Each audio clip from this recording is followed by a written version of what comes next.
حضرت ام سلیم رضی اللہ تعالی عنہ فرماتی ہیں کہ میرے خاوند حضرت ابو طلحہ رضی اللہ تعالی عنہ کہیں باہر گئے ہوئے تھے کہ قضائی الہی سے میرے بیٹے کا انتقال ہو گیا۔ میں نے اس پر کپڑا ڈال دیا۔ جب خاوند واپس آئے تو پوچھا کہ لڑکا بیمار تھا، اب طبیعت کیسی ہے؟ میں نے کہا کہ سابقہ راتوں کے مقابلے میں آج بہت اچھا ہے۔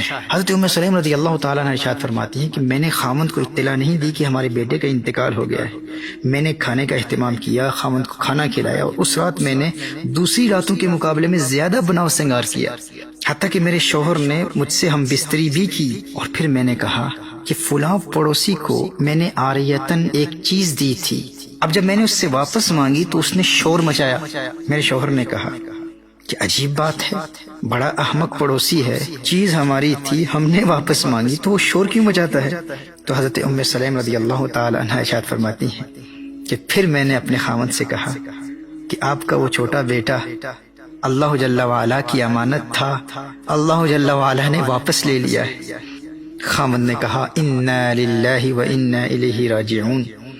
حضرت ام سلیم رضی اللہ تعالی عنہ ارشاد فرماتی ہیں کہ صبح کو جب نبی کریم صلی اللہ علیہ وآلہ وسلم کو سارا واقعہ سنایا گیا تو آپ صلی اللہ علیہ وآلہ وسلم نے ارشاد فرمایا کہ اللہ جل وعلا یہ رات تمہیں مبارک کرے، کیا ہی اچھی رات تھی، میں نے جنت کا مشاہدہ کیا اور ام سلیم کو میں نے جنت میں دیکھا۔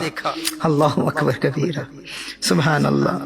محترم احبہ، صبر کی حقیقت یہی ہے، کسی مصیبت میں اچانک مبتلا ہوتے ہوئے یا کسی بری خبر کو سن کر فوراً اپنے آپ کو انتہائی تحمل اور بردباری کے ساتھ سنبھال لینا اور خود کو ہر قسم کے گیلے شکووں یا وویلا اور شور مچانے سے بچائے رکھنا، یہی صبر ہے۔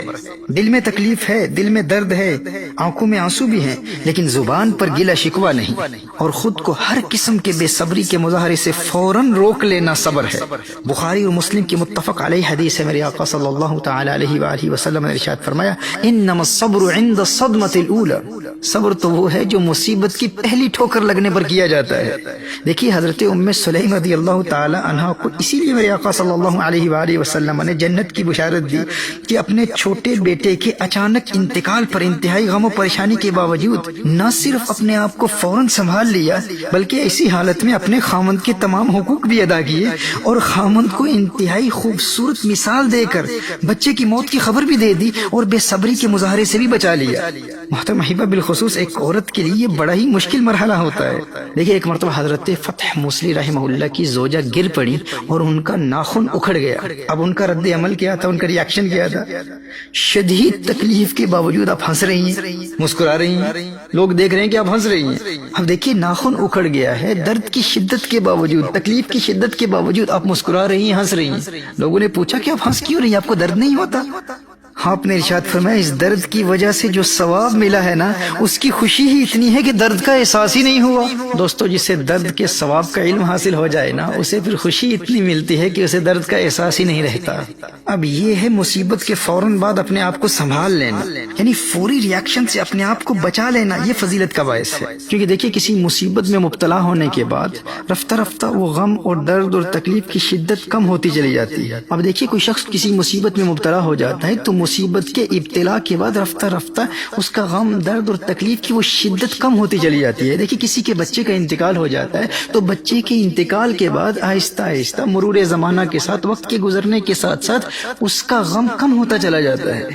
حضرت امام ابو طالب مکی علیہ رحمہ قوت القلوب میں ارشاد فرماتے ہیں کہ مصیبت کے علاوہ ہر چیز آغاز سے چھوٹی ہوتی ہے، لیکن مصیبت آغاز سے بڑی ہو کر آتی ہے، پھر چھوٹی ہوتی چلی جاتی ہے۔